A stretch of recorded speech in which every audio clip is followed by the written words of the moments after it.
what are your thoughts on it? I know you took a look at this property. What are your thoughts on it, Victor? Like, is this something that it may not fit into your box, but what do you think about it?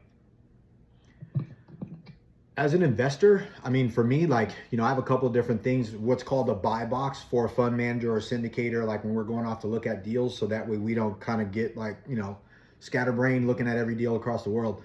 Um, but it doesn't fit into our buy box as it relates to raising money and bringing it to a deal. But is it a great deal for somebody? Absolutely. I mean, every deal, right? There's a saying we always say, like, there's an ass for every seat. So this this deal has to be, a seat, and some ass is going to fit into it for that purpose. Right.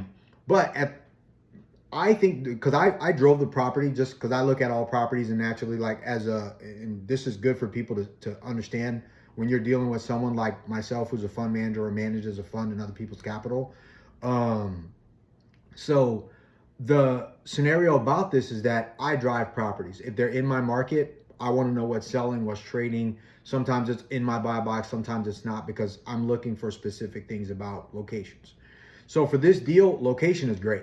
I mean, it's not a Point Loma thing, because there's locations inside of locations, because there's parts of Point Loma I don't like. Right. But then there's a part where you turn the corner and you go, wow, this is nice. And that actually is there.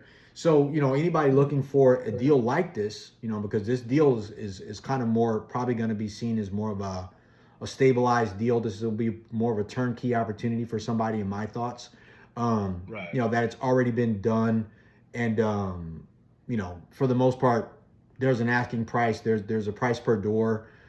For the age of the property, that's kind of what it is as it relates to, and I'm sure Adib could speak to this. There's a age built, and then there's a renovated age on that property, right? So like it's been functionally renovated is what I'll say, rather than kind of use the big fancy words of what that is. So there's a physical age and there's an economic age. Yeah, to go from there. So Right.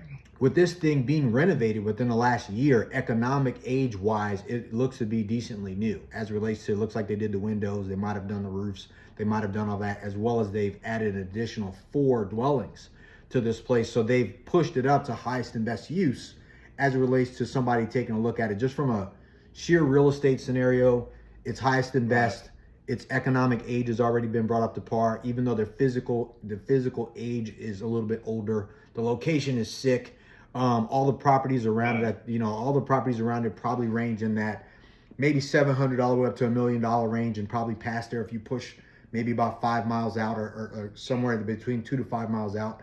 That's the question. It's right down the street from a high school. So when I'm looking at those things, that's all I care about first.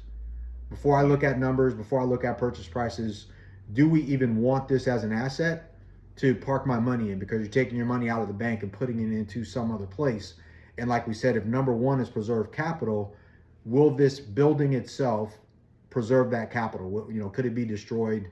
Could the neighbors tear it down? And it's a great spot for somebody looking for it.